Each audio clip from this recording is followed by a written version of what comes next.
Hey friends, it's Tasha, the Bitchin' Dietitian. I'm here to show you that counting carbs does not have to be that hard. Today I am making taco soup.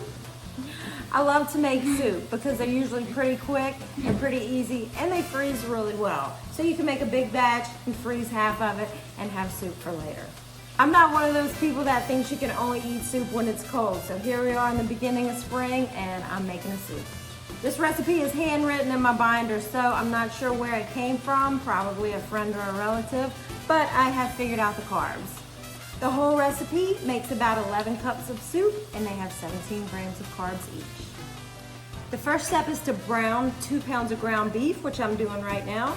If you want to be fancy, you can put some garlic and some chopped up onion in there, but if you don't feel like chopping anything, it tastes just fine without those added in. Ground beef does not have any carbs, neither do onions or garlic. Okay, my ground beef is all brown and I have drained off the fat. Now I am going to add 1 can of Rotel.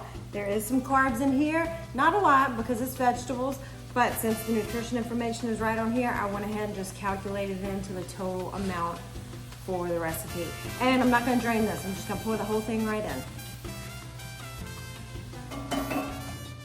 Next is a can of ranch style beans, which my local Walmart was out of, but I happen to have this can of 3-bean blend and the carbs are probably pretty similar. So there's carbs in any kind of dried bean, so I calculated that into the total as well. Next is a can of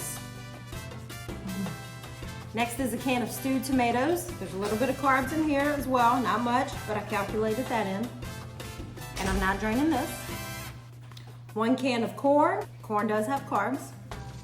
2 packs of taco seasoning and 1 pack of Hidden Valley Ranch dressing mix. Very low carbs in either of these. And then 3 cups of water. No carbs in water. Thank goodness, right? After it comes to a boil, I turn it down and let it simmer. Sometimes I let it simmer for a long time because I have a lot of time. Sometimes I don't let it simmer very long at all because I'm ready to eat. Either way, it tastes great. Now it's time for the ultimate test. Let's see what Petey and Chase think.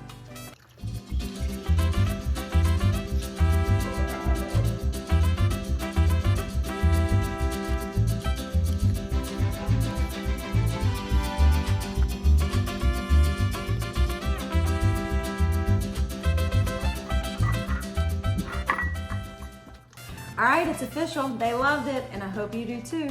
See you next time.